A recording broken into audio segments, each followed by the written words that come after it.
Ito ang isa sa sikat na pasalubong ng Cebu, ang masaryan. Purong mani kaya napakasarap. Sakto lang po ang timpla natin, hindi malambot, hindi rin matigas. Perfect. Dili siya humok ba, dili pud gahi. Nah, unsa naman ang humok o gahi diha? Charot! Ito talaga ang tamang texture na nabibili natin sa tindahan. Napakasarap talaga nito at pwede mo pa pagkakitaan.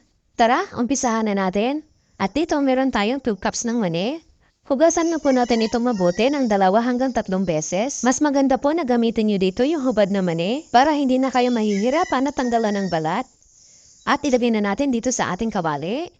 Lagyan lang natin ng tubig yung makover lahat ng mani. At lutuin lang natin ito ng 40 to 45 minutes o hanggang sa lumambot ang ating mani. At ayan na po, after 45 minutes, malambot na po ang ating mani. I-drain lang po natin para matanggal ang mga excess na tubig. At palamigin lang muna natin. At ayan, malamig na. Pwede na nating tanggalin ang mga balat dito. Madali lang naman po tanggalin ang balat nito. Matrabaho nga lang. Kaya mas mainam talaga na yung hubad na mani ang gagamitin ninyo. Ito lang kasi ang available dito sa bahay. At ayan na po, after 40 years natapos din sa wakas. Charot! At ilagay lang natin dito sa blender ang ating mga mani. Kung wala kayong blender, pwede po ang food processor. Kung wala pa rin, pwede naman mano-mano lang. Gamit mo og lusong kung sa Bisaya pa. Manambot na po itong mani natin kaya madali lang po ito madurog. Kaya hindi kayo mahihirapan kung mano-mano lang. At lagyan din natin ang 1½ cup ng white sugar.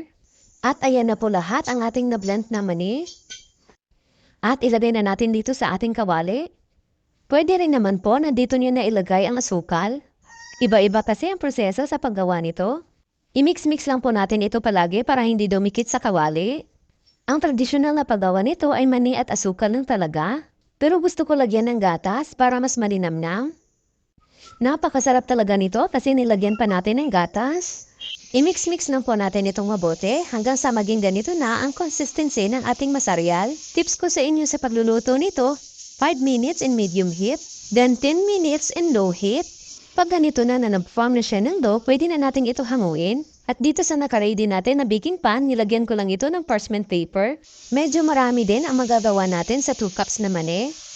I-flat lang natin itong mabuti para pantay at smooth tingnan sa ibabaw. Idiin talaga natin para makompress ang ating masaryan. At palamigin lang natin ito ng mga 1 oras.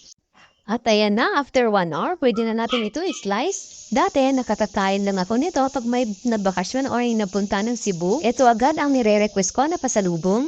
Ngayon, pwede na ako makakain nito kahit anong oras na gusto ko. Ang pagkat nito ay depende na sa inyo kung gaano kalaki ang gusto nyo. Pwede nyo rin ito i-cut ng maliliit, yung bite size lang. Hindi rin kasi ito nakakasawa kaingin. At masarap pa ito panghimagas. Pwede mo rin ito gawin pambaon ng mga chikiting sa school. O diba, ang sarap-sarap tingnan ng ating masaryal? Pwede rin natin ito balutin. Para kung may gusto kabigyan, maganda tingnan. Parang ganito din kasi ang pagkabalot dun sa mga nabibili nating masaryal. Ito ang version ng masaryal na mas pinasarap kasi nilagyan pa natin ng powdered milk. Milky masaryal, ang sarap. Maraming salamat hanggang sa susunod po.